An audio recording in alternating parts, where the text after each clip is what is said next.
Hello நண்பர்களே, இதோ அத்தியாயம் 15 கேட்போமா? தொலைதூர தொடுவானை நான் தொட்டுவிட்டு வந்தது உன் மீதான காதலால் அல்லவா? கட்டாயம் நீ போய்தான் ஆகணுமா? விசாகா திரும்ப திரும்ப கேட்டு ஓய்ந்து போனாள். விருந்தாட வந்த பெண் 10 நாட்களில் ஊருக்கு திரும்புவதை அவளால் தாங்கிக் கொள்ள முடியவில்லை. அண்ணன் மகளை சரியான முறையில் சீராட்டவில்லையோ என்ற குற்ற உணர்வு அவள் மனதை வாட்டியது. பிரீத்தி மலைப்பிரதேசத்துக்கு வருகிறாள் என்பதில் எவ்வளவு சந்தோஷப்பட்டாள்! எத்தனை ஆசையாக கிளம்பி வந்தாள் என்பதை விசாகா அறிந்தவளாயிற்றே. ஊர் சுற்றி பார்க்காமல் அவள் உடனடியாக ஏன் கிளம்புகிறாள்? ஆதவனின் கரையே வேறு. அவன் சித்தார்த்தனை கடுப்பேற்ற செம்மத்தியாக திட்டம் தீட்டி வைத்திருந்தான். சித்தார்த்தனின் கண் முன்னே பிரீத்தியுடன் அவன் கைகோர்த்து ஊர் சுற்ற வேண்டும். பிரீத்தி அவளது கைப்பிடிக்க விடுவாளா என்பதில் அவனுக்கு சந்தேகம் இருந்தது. என்று அவனது பார்வையில் மாற்றம் வந்ததை பிரீத்தி கண்டுபிடித்தாலோ அன்றிலிருந்தே ஆதவனின் முகம் பார்த்து பேச மாட்டாள். விரல் நகம் கூட கட்டுவிட முடியாத தொலைவில் தள்ளி நின்று தான் பேசுவாள். காரில் கூட முன் சீட்டில் அவன் பக்கத்தில் உட்கார்ந்து வர மறுத்தவளாயிற்றே. சித்தார்த்தன் பக்கத்தில் மட்டும் உட்கார்ந்து வந்தா அந்த காண்டு ஆதவனின் மனதில் இருந்தது. கொதித்து போயிருந்தான். கை கொடு என்று கேட்டால் தானே கொடுக்க மாட்டாள். அவளிடம் அனுமதி கேட்காமல் பச்சக் என பாய்ந்து பிடித்து விட்டால் என்ன செய்ய முடியும்? ஆதவனுக்கு என்ன வேண்டும்? சித்தார்த்தன் அதை பார்க்க வேண்டும், அவ்வளவுதான். சித்தார்த்தன் கடுப்பேறி கண் சிவக்க அதில் ஆதவனின் மனம் குதிக்க, ஆஹா, நினைத்தாலே இனிக்கிறதே. முன் எப்போதையும் விட பிரீத்தியின் மீது அவனுக்கு ஆர்வம் அதிகரித்தது. தாய்மாமனை அறிந்து வைத்திருப்பவன் ஆதவன். மகளின் விருப்பம்தான் கங்காதரனுக்கு முக்கியம்.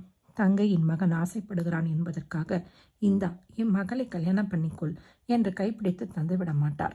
பிரீத்தியின் மனம் போல்தான் வாழ்க்கை அமைத்து கொடுப்பார். அதனால்தான் ஆதவன் அதிக கனவுகளை வளர்த்து கொள்ளவில்லை. அவன் சுயநலம் மிக்கவன். பிரீத்தி இல்லையெனில் ஒரு ஸ்ருதி என்று தான் எண்ணம் வைத்திருந்தான். இப்போது தான் கதை மாறி போய்விட்டதே. இனமறியும் எவரிடமும் நின்று பேசாத தோரணை மிக்க சித்தார்த்தன் கோபம் கொள்கிறான். இது போதாத ஆதவனுக்கு யாராலும் வெல்ல முடியாத சித்தார்த்தனை சீண்டி பார்க்க ஒரு வாய்ப்பு கிடைத்திருப்பதை அவனால் நம்பவே முடியவில்லை. சித்தார்த்தனை எப்படியெல்லாம் சீண்டலாம் என்று படு உற்சாகமாக மனக்கணக்கு போட்டு கொண்டிருந்தவனுக்கு பிரீத்தி பூனாவுக்கு கிளம்ப போகிறாள் என்பது பேரிடியாக இருந்தது. கங்காதரனுக்கு போன் போட்டான். சாரி ஆதி, பிரீத்திக்கு விருப்பமில்லாத எதையும் நான் கட்டாயப்படுத்த மாட்டேன் என்று அவர் சொல்லிவிட்டார். ஆதவன் துணுக்குற்றான். எதற்கான பதில் இது? கங்காதரன் எதை சொல்கிறார்? பிரீத்தி பூனாவுக்கு கிளம்பி வருவதை அவளது விருப்பம் என்கிறாரா? இல்லை, ஆதவனை அவள் திருமணம் செய்து கொள்வது அவளது விருப்பம், அவர் அவளை கட்டாயப்படுத்த மாட்டார் என்கிறாரா? போனால் போகிறது என்று விட்டுவிட அவன் தயாராக இல்லை. சித்தார்த்தனின் கண்ணெதிரில் பிரீத்தியை மனைவியாக்கி ஊர்வலம் வர வேண்டும். அதில் சித்தார்த்தனின் விழிகளில் தெரியும் தோல்வியில் இவன் கழிக்க வேண்டும். நீங்க சொல்லுங்கம்மா, மாமா கேட்பார். விசாகாவிடம் தூண்டினான். நான் சொல்லலைன்னா நினைக்கிற, சண்டை கூட போட்டுட்டேன். ஆனால் அண்ணா கேட்க மாட்டேங்கிறாரே. பிரீத்திக்கு பிடிக்கலன்னா அவர் ஃபோர்ஸ் பண்ண மாட்டேன்னு சொல்கிறாரே. விசாகா அங்கலாய்க்க ஆதவன் திகிலடைந்தான். அம்மா எதை பற்றி பேசினாங்க? மேரேஜை பற்றியா? எவ்வளவோ சொல்லிட்டேன். பிரீத்தி இப்போது தான் வந்தா, உடனே கூப்பிட்டுக்க வேண்டாம். இன்னும் அவளுக்குன்னு தனியாக விருந்து சமைத்து போடலை, 4 இடங்களை சுற்றி காட்டலைன்னு. அதனால் என்னன்னு மறுத்து சொல்லிட்டார். இதுக்கு மேலே என்னடா செய்ய சொல்கிற? அப்பாடி, அம்மா பிரீத்தி பூனாவுக்கு திரும்புகிறதை பற்றித்தான் சொல்கிறாங்க. ஆஸ்வாசம் அடைந்தான் ஆதவன். அவனுக்கும் பிரீத்திக்குமான திருமண பேச்சுவார்த்தை ஒரு முடிவுக்கு வருவதை அவன் விரும்பவில்லை. கங்காதரனின் கால்களில் விழுந்தாவது பிரீத்தியை அவன் கைப்பிடித்தே தீருவான். அதில் எந்தவித மாற்றமும் வந்துவிடக்கூடாது. அதற்கு முன் பிரீத்தி இன்னும் சில தினங்கள் காண வேலையிலேயே இருக்க வேண்டும். சித்தார்த்தனின் கண் முன்னால் அவன் அவளுடன் ஒரு சுற்ற வேண்டும். நடக்குமா? ஆர்த்தி, தங்கையிடம் தஞ்சமடைந்தேன். அவள் நான் இருக்கிறேன் அண்ணா உனக்கு என்று உடனே அபயமளித்து விடவில்லை. வேலையை பார்க்கிறாயா என்றால் கராராக. நீ சொன்ன பிரீத்தி கேட்பா? யார் சொன்னாலும் கேட்க மாட்டா. சில விஷயங்களில் அவள் முடிவெடுத்தா எடுத்ததுதான். யாராலும் அதை மாற்ற முடியாது. ஆர்த்தி பொடி வைத்து பேசுவதைப் போல இருந்தது. ஆதவனுக்கு கோபம் வந்தது. அடக்கி கொண்டான். ஆர்த்தியிடம் அவனது சினம் செல்லுபடியாகாது. நியாயம் பேசியே கதறடித்து விடுவாள். யோசி ஆர்த்தி, உனக்கு நான், எனக்கு நீ, நாம வேற வேற திசையில யோசிச்சா சித்தார்த்தன் ஜெயிச்சுட்டு போயிடுவான். இத்தனை நாளா எந்தவித காரணமும் இல்லாம நாம் அவனிடம் தோற்று கொண்டிருக்கிறோம் ஆர்த்தி. சித்தார்த்தன் ஜெயிக்க பிறந்தவர் அண்ணா. அவருடன் ஏன் நம்மை இணை கற்ற? இந்த நியாயத்தையா உன்னை யோசிக்க சொன்னேன்? பல்ல கெடித்தான் ஆதவன். இதுதான் ஆர்த்தி. எந்த நேரம் எதை பேசுவது என்று இல்லாமல் சகட்டு மீனுக்கு நியாயம் பேசி உயிரை வாங்குவாள். அதனால்தான் ஆதவன் தங்கையிடம் அதிகமாக வாதம் செய்து துளைக்க மாட்டான். அவனுடைய நேரம் ஆர்த்தியிடம் அவனை மாட்டிக்கொள்ள வைத்திருக்கிறது. அவன் உன்னையும் என்னையும் அடிமை போல நினைக்கிறான், ட்ரீட் பண்றான். அதை மறந்து விட்டு பேசாதே. எந்த அடிமைக்கு அரண்மனை வாழ்வும் கோடிக்கணக்கில் சொத்துக்களும் ஃபாரின் படிப்பும் கிடைத்திருக்கிறது. வசதியாய் அதையெல்லாம் மறந்துட்டு பேசாத அண்ணா. உரிமை இல்லாதது யாருக்கு வேணும்? தோடா பெரிய ரோசக்காரன் தான் நீ. இப்பேற்பட்ட ரோஷக்காரன் இந்த அரண்மனையில் இருக்க முடியாதுன்னு வெளியேறி இருக்கணும். உன் பேரில் இருக்கிற சொத்துக்களை வேண்டாம்னு சொல்லி திருப்பி கொடுத்துருக்கணும். ஃபாரின் படிப்பு, ஃபாரின் காருன்னு ஹை சொசைட்டி லைஃப்பை என்ஜாய் பண்ணி உல்லாசம் கொண்டாடாமல் இருந்திருக்கணும். ஆர்த்தி, அடப்போ அண்ணா, இந்த சவுண்டை எல்லாம் அம்மாவிடம் வச்சுக்கோ, என்னிடம் வேண்டாம். ஒரு வகையில் பிரீத்தி இங்கிருந்து கிளம்புவதை நான் என்கரேஜ் பண்ணுறேன். பாவம், தேவையில்லாத இஷ்யூஸ் அவளுக்கு எதற்கு? என் உட்பி மேலே அவ்வளவு பாசம். என் உட்பியின் தங்கை மேலே அவ்வளவு பாசம். ஆதனின் மூக்கை உடைத்து விட்டு ஆர்த்தி போய்விட்டாள். என்ன செய்வது என்று தலையை பீத்து கொண்டு யோசித்தான் ஆதவன். மற்றவர்களிடம் கெஞ்சி கொண்டிருப்பதற்கு பதில் அவனே போய் பேசி பார்க்கலாம் தான். அதன் விளைவு முன்னிலும் மோசமாக போய்விடக்கூடாது சாத்தியக்கூறுகள் அதிகம் இருந்ததில் அந்த யோசனையை கைவிட்டு வேறு மார்க்கங்களை யோசிக்கலானான். பிரீத்தி பூனாவுக்கு கிளம்ப போகிறாள் என்பது ஆதவனுக்கு தெரியும். எப்போது கிளம்ப போகிறாள் என்பதுதான் தெரியவில்லை. அதை தெரிந்து கொள்ள வனிதாமணியை அழைத்தான். எப்போதும் வனிதாமணியை மதித்து பேசாதவன் ஆதவன். சித்தார்த்தன் கூட வீட்டில் வேலை செய்பவர்களிடம் இன்முகமாக பேசுவான். ஆதவன் அப்படி இல்லை. எனக்கெல்லாம் நீங்கள் நிகரா என்பதைப் போல தலைகணத்துடன் நடந்து கொள்வான். அப்படிப்பட்ட தலைகணம் மிகுந்த ஆதவன் அழைத்ததில் லேடி மதன்பா வனிதாமணி வாயெல்லாம் பல்லாக அவன் முன் ஓடோடி வந்து நின்றாள். ஹிஹி, ஐயா, முதல் இந்த சிரிப்பை நிறுத்து, இம்சையா இருக்கு. ஆகட்டும்ங்க ஐயா. வனிதாமணியின் சிரிப்பு சட்டென மறைந்தது. வண்டார் குழலுக்கே அடிபணிபவள் ஆதவனின் கட்டளையை சீர் மேற்கொள்ள மாட்டாளா? நீ என்ன செய்கிற? ஆதவன் அவளுக்கு சொல்ல வேண்டிய வேலையை சொல்வதற்காக ஆரம்பிக்க, கூமுட்டை வனிதாமணியோ சோப்பாக்களை துடைத்துக்கிட்டு இருந்தேங்க என்றார். இவளிடம் எப்படி வேலை வாங்குவது என்று ஆதவனுக்கு தலைவேதனையாகிவிட்டது. வனிதாமணியின் அறிவின் எல்லை 0 என்பது அவனுக்கு தெரியும் தான்.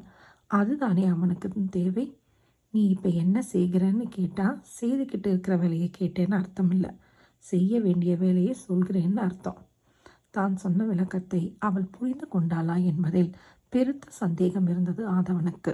அவள் பொங்கும் மாட்டை போல தலையாட்டுவதினால் மட்டும் நம்பி பேசிவிட முடியாது. நல்ல வேலையாக வனிதாமணி அவன் வயிற்றில் பாலை வார்த்து, என்ன செய்யணும்னு சொல்லுங்க ஐயா. ஐயாவோட ரூமை நான் காலையிலேயே பெருக்கி துடைச்சி வச்சுட்டேனுங்களே என்று பவ்யமாக சொன்னாள். இது பெருக்கி துடைக்கிற வேலை இல்லை. சரிங்க.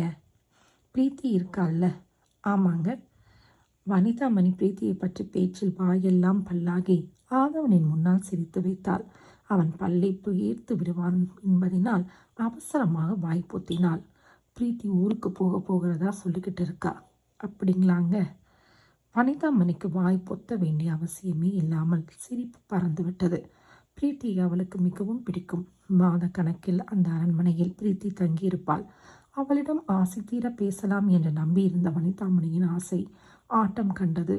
அந்த அரண்மனைக்கு விருந்தாளிகள் வருவது மிகவும் குறைவு. அத்தி பூத்தார் போல ஒரு அழகான விருந்தாளி வந்திருக்கிறாள். கானவயல் காடும் காடு சார்ந்த இடமாக இருந்தது. காட்டில் உள்ள அரண்மனைக்கு பூனாவை போன்ற நகரத்தில் வசிக்கும் நாகரிக பெண் ஒருத்தி வந்திருக்கிறாள் என்பதில் வனிதாமணிக்கு ஏகத்துக்கும் சந்தோஷம். அந்த பிரீத்தி ஊருக்கு போகிறாளா? ஆமாம் வனிதாமணி, இருன்னு சொன்னா இருக்க மாட்டேங்கிறா. அவ ஊருக்கு போகிறத தடுத்து நிறுத்தணும். உங்களால் அது முடியுங்களா? வனிதாமணியின் அவளில் தான் கட்டளையிட வேண்டிய அவசியமே இல்லை என்பதை கண்டுகொண்டான் ஆதவன். வனிதாமணியின் வேண்டுகோளுக்காக அவன் போனால் போகிறது என்று பிரீத்தியை தடுத்து நிறுத்தியதாக மாற்றிவிடலாம். முடியும்தான். எதுக்குன்னு யோசிக்கிறேன். அவ போகிறா, நான் ஏன் தடுத்து நிறுத்தணும்? என்னங்கய்யா இப்படி சொல்லிட்டீங்க? 1 மாசமோ 2 மாசமோ இருப்பாங்கன்னு அம்மா சொன்னாங்க. இப்படி பொசுக்குன்னு 10 நாள் ஊரை பார்த்து கிளம்ப போகிறதா சொல்கிறீங்க? அவங்க இருக்க வைக்க பாட்டுக்காம பேசுகிறீங்களே அப்படிங்கிற. ஆமாங்க ஐயா. ஓகே, நீ இவ்வளவு தூரத்துக்கு கெஞ்சுறதுனால நான் ஏதாவது ஐடியா பண்ணி அவளை நிறுத்தி வைக்க முடியுமான்னு பார்க்குறேன். இதை வெளியே சொல்லி வைக்காதே. உனக்கு எதுக்கு இந்த வேலைன்னு வண்டார்குழலி சாமி ஆடிரும். சொல்ல மாட்டேங்க ஐயா, சொல்லவே மாட்டேன். நீங்களும் பெரிய மனது பண்ணி எனக்காகத்தான் பிரீத்தி அம்மாவை நிப்பாட்டி வச்சிங்கன்னு யார்கிட்டயும் சொல்லிடாதீங்க ஐயா. முக்கியமாக என் அன்னிக்காரிக்கிட்ட சொல்லிடாதீங்க. அது என்ன ஆயிடுச்சு கூட இல்லை அள்ளி போட்டுருங்க. என்னவோ அந்த பிரீத்தி அம்மாவை ரொம்ப பிடிச்சி போச்சுங்க. அதனால தான் கெஞ்சி கேட்குறேன். ஓகே, யாரிடம் சொல்லலை. நீ போய் பிரீத்தி எப்போ ஊருக்கு கிளம்புறான்னு தெரிஞ்சுக்கிட்டு வா. வனிதாமணி தகவல் சேகரித்து கொண்டு வந்து கொட்டி விட்டாள். மார்னிங் ஃப்ளைட்டா?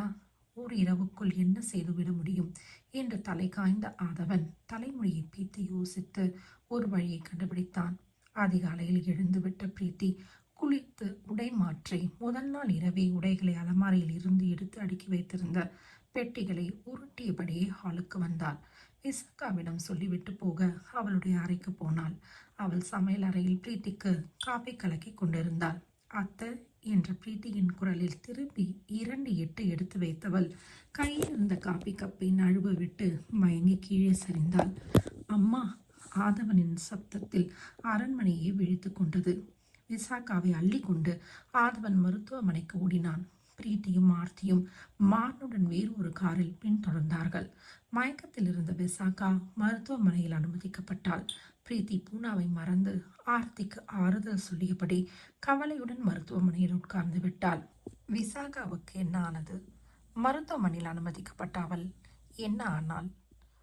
பிரீத்தி பூனாவுக்கு கிளம்பி போனாளா என்ற விவரங்களை அடுத்த காணொளியில் கேட்போம். நன்றி நண்பர்களே.